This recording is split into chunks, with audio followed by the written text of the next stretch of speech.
सकी भाई के मुतालिक जो है वो कुछ खबरें हैं, मैं चाहूँगी कि वो खुद ही कंफर्म कर दें वो खबरें जो सर्कुलेट कर रही हैं वो सही हैं या नहीं। अब हम थोड़ी पाकिस्तान क्रिकेट की बात कर लेते हैं। सुबह से खबरें मौसूल हो रही हैं कुछ ऐसी कि सकलैन मुश्ताक साहब को जो है वो कोच बनाया जा रहा है, उनको ऑफर्स आ रही हैं। तो मैंने सोचा क्यों ना हम उनसे ही पूछ लें कि ऐसा कुछ है या ये खबरें ऐसी सर्कुलेट करें, क्योंकि मीडिया में तो कुछ भी होता रहता है। सकी भाई आपको आई है कोई कॉल? नहीं, रूमर्स हैं ये, रूमर्स हैं, फेक न्यूज़ है। सब चैनल्स पे चल रहा था कि ऐसा है। समझ नहीं आ रही ये कैसे चला देते हैं। फ़ोन ना आया हो, उन्होंने डायरेक्ट वैसे बता दिया हो बगैर फ़ोन के।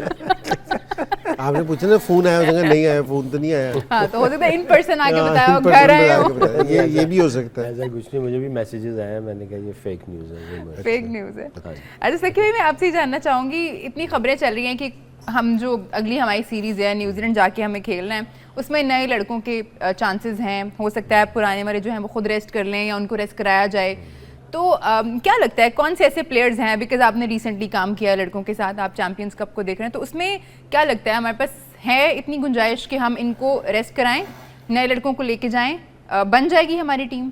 हाँ, बन तो जाएगी, ऐसा नहीं कि नहीं परफॉर्म बनेगी। करेगी या नहीं उसकी कोई गारंटी नहीं है। देखिए, जब आप एक्सपेरिमेंट या रीबिल्ड करते हैं ना, तो उसमें आप ज़्यादा मार्जिन ये रखते हैं कि अगर हार भी जाए तो कोई ऐसी बात नहीं। बट मेरा ये मानना है कि आप इस लेवल पे रीबिल्ड एक्सपेरिमेंट्स, मेरा ख्याल है वो इसको जहन से निकाल के यंगस्टर्स वो जो बिल्कुल बने हुए हों, पके हुए हों, और वो वहाँ आपको समझ आती है, फिर आप उनको अपॉर्चुनिटीज़ देनी चाहिए। बहुत जल्दी इतनी अपॉर्चुनिटीज़ नहीं दे देनी चाहिए, मेरी अपनी सोच है। सिलेक्शन कमेटी क्या सोचती है, बोर्ड क्या सोचता है, वो उनकी अपनी वो है, राय है। और मैं ये समझता हूँ कि नीचे वाले टूर्स बहुत ज़्यादा अगर हो जाए, शाहीन के, पाकिस्तान ए के जो कहता हूँ, वो अगर बहुत ज़्यादा हो, डोमेस्टिक क्रिकेट, तगड़ी क्रिकेट खेलें, बहुत सारे आपके पास एविडेंस आ जाए, क्योंकि आपको एविडेंस भी चाहिए होते हैं, तो ये यहाँ पे आप एक्सपेरिमेंट कर सकते हो आगे जाके। क्योंकि हर मैच जो है वो हिस्ट्री बनता है, वो लिखा जाता है, और हर मैच आपकी ब्रांडिंग करता है, आपको रेवेन्यू आता है, आपकी जो है वो पोजीशन को आईसीसी की रैंकिंग में ऊपर लेके जाता है। हाँ, कैलकुलेटिव आप थोड़ा बहुत अगर समझ में आ रहा है कि नहीं यार हमारे पास कुछ ऐसा नहीं है, तो फिर कैलकुलेटिव आप कर सकते हैं। बट कैलकुलेटिव ये नहीं कि उसमें जो है वो बग़ैर कैलकुलेट किए हुए आप चीज़ों को लेके जाएंगे, क्योंकि पाकिस्तान की हर कैप की जो है ना वो वैल्यू होनी चाहिए, प्राइड होनी चाहिए पाकिस्तान की कैप की। इसको ऐसे नहीं बांटना चाहिए। इंस भाई, हमने देखा है, हम पीएसएल में देखते हैं एक सीजन एक लड़के का अच्छा गया, उसको हम कहते हैं कि भाई इसको खिला दो, मीडिया का बड़ा प्रेशर आ जाता है, और हमने देखा भी है कि मीडिया के प्रेशर के बाद जो है वो फैसले भी चेंज होते हैं। अब कोई माने या ना माने, बट जो लोग क्रिकेट को फॉलो कर रहे होते हैं कॉन्टीन्यूसली, उनको अंदाजा हो रहा होता है कि ये प्रेशर आ रहा है मीडिया का, लोग लिख रहे हैं, तो सिलेक्शन भी जो है वो उसको थोड़ा छेड़ाछाड़ की गई है उसके साथ। तो ये सही है कि आप लड़कों को पीएसएल के बाद खिला दें और फिर वो लड़के एक दो सीरीज के बाद कहीं नजर भी नहीं आते? नहीं, एक तो ये सही नहीं है कि जी आप पीएसएल से ना सिलेक्शन करें। आपको है ना, जब तक आप खुद अपनी फ़र्स्ट क्लास को अहमियत नहीं देंगे ना, फ़र्स्ट क्लास के परफॉर्मर्स को नहीं लेके आएंगे।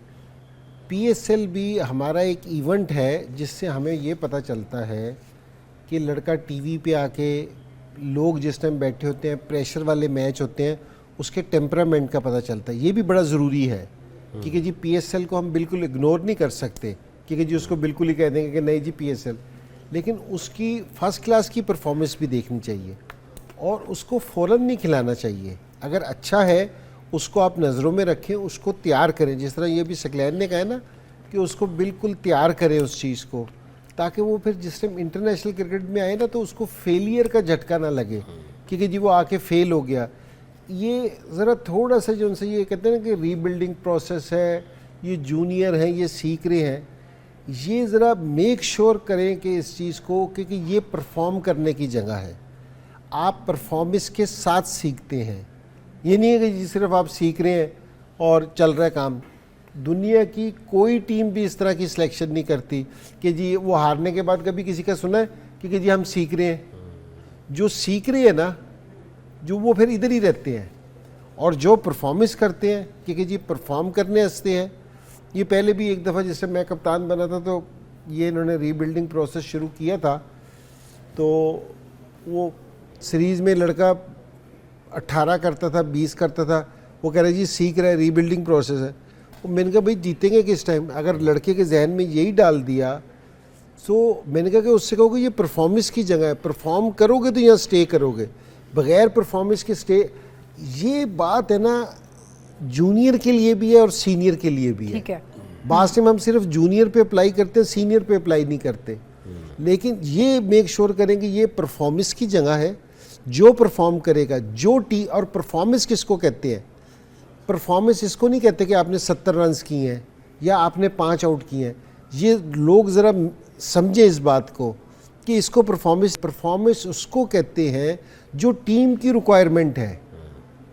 अगर आप वो फुलफिल करते हो, बेशक आपका स्कोर 20 हो, तो ये इसको परफॉर्मेंस कहते हैं। अगर आपकी कंट्रीब्यूशन जीतने में जा रही है, जीतने में है, तो ये फिर नहीं है कि जी इंडिविजुअल आप परफॉर्मेंस किया, आपने 100 कर दिया है, ठीक सो आपने 5 आउट कर दिए हैं, तो टीम अगर विनिंग स्टैंड पे ही नहीं आई तो फायदा उस नहीं है। सेंचुरी का और उस 5 आउट का परफॉर्मेंस को ज़रा क्लियर करेंगे कि जी परफॉर्मेंस कहते किसको है। अभी तक हमारे बहुत सारे लोगों को इस चीज़ का भी आइडिया नहीं है। ठीक है, जी बिल्कुल। ठीक है जी, थोड़े से ब्रेक पे जा रहे हैं। ब्रेक के बाद जब वापस आएंगे तो हम डिस्कस करेंगे क्या कप्तान को ड्रॉप किया जा सकता है। अगर उनकी परफॉर्मेंस अच्छी नहीं है तो आप उनको ड्रॉप कर सकते हैं या नहीं, टीम पे क्या असर होता है इसका, कप्तान को आप ड्रॉप कर सकते हैं। बिकॉज खबरें तो आ रही हैं ऐसी, अब वो खबरों में कितनी सच्चाई है कितनी नहीं है, इस चैंपियंस ट्रॉफी के ख़त्म होने के बाद हमें अंदाज़ा होगा। सकी भाई, कप्तान को ड्रॉप कर सकते हैं आप जब कप्तान की परफॉर्मेंस इतनी ख़राब है? आप इस टीम की बात कर रहे मैं हैं? रिजवान की बात कर रही हूँ। अच्छा, ओह देखें, आइडियल तो ये होता है, आइडियल जो सिचुएशन होती है, आप किसी को भी कप्तान बनाते हैं तो आप उसको एक आध सीरीज़ नहीं देख रहे होते अगर कोई इस जगह पे आता है। अगर एक सीरीज़ के बाद आप हटा रहे हैं तो इसका मतलब ये है कि आपकी पीछे तैयारी पूरी नहीं थी। टेक्निकली देखा जाए, जब आपने, ऑस्ट्रेलिया ने कभी ऐसा नहीं किया। हाँ, टिम पेन आया थोड़ी देर के लिए और न्यूजीलैंड का ली जमॉन आया, तो उस वक्त उनके पास कोई मटेरियल ही नहीं था। आई थिंक वो उसकी एज भी ज़्यादा थी, उसको लेके आए ली जमॉन को। उन्होंने कहा भी ये 1-2 सीरीज़ है। जब वो उनको मिल गया, गालिबन फ्लेमिंग आया, तो ली जमॉन फारिग, और वो फिर फ्लेमिंग लेके कोई 10 साल तक बहुत लंबा टाइम के लिए, लंबा टाइम गया। फिर इसी तरह स्मिथ आया ऑस्ट्रेलिया में, साउथ अफ्रीका में। तो ये इतना इम्पोर्टेंट रोल होता है, इसको ऐसा ना हो कि एक सीरीज़ जो है ना इस तरह की जाए। सॉलिड इकदाम हो, ये सॉलिड प्लानिंग बताई जा रही है, विजन बताया जा रहा है कि आप कितने आगे तक देख रहे हो।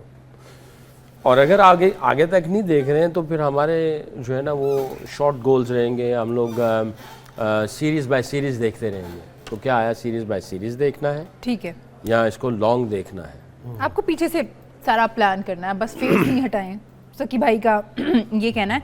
इनसे भाई, आपको लगता है रिजवान को ड्रॉप कर सकते हैं इस तरह की परफॉर्मेंस पे? नहीं, देखिए परफॉर्मेंस पे ड्रॉप करने वाली बात नहीं, परफॉर्मेंस तो किसी की भी अच्छी नहीं है, ठीक है ना। परफॉर्मेंस की अगर बात करेंगे ना तो किसी की भी अच्छी नहीं है। जो सकलैन बात कर रहे हैं ना, वो ये कर रहे हैं कि जी बात ड्रॉप करने की नहीं है किसी को, बात ये है कि आप प्लान क्या कर रहे हैं, ठीक है ना।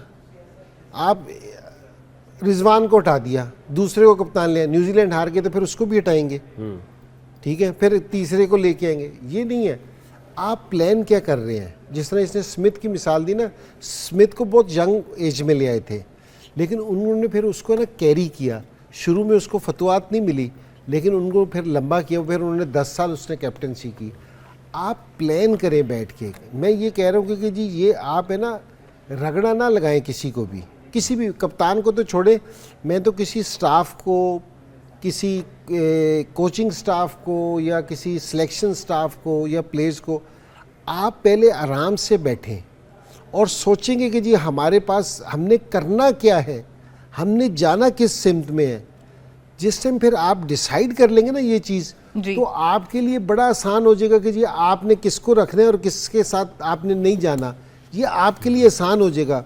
वरना अगर यही वाली आप काम करते रहेंगे कि जी चलो जी ठीक है, बस ये वाला काम ना करें कि जहाँ पंचर हो वहीं दुकान खोल दी, ये ना करें प्लीज। ठीक है, ठीक है। एनसी भाई हमेशा बात करते हैं कि पहले आपको डिफाइन करना पड़ेगा कि आपने क्रिकेट खेलनी कैसे है, आप प्लेयर्स को मैसेज कन्वे करें कि हमें ऐसी क्रिकेट चाहिए, हमारा ये प्लान है।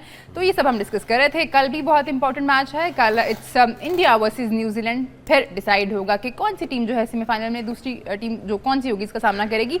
अभी प्रोग्राम का वक्त जो है वो खत्म हो गया है। Thank you so much gentleman, आप लोगों का भी बहुत शुक्रिया प्रोग्राम में हमें ज्वाइन करने का। आपसे हमारी मुलाकात होगी दोपहर 1 बजे। अपना बहुत ख्याल रखिए, देखते रहिए सिटी न्यूज़ नेटवर्क।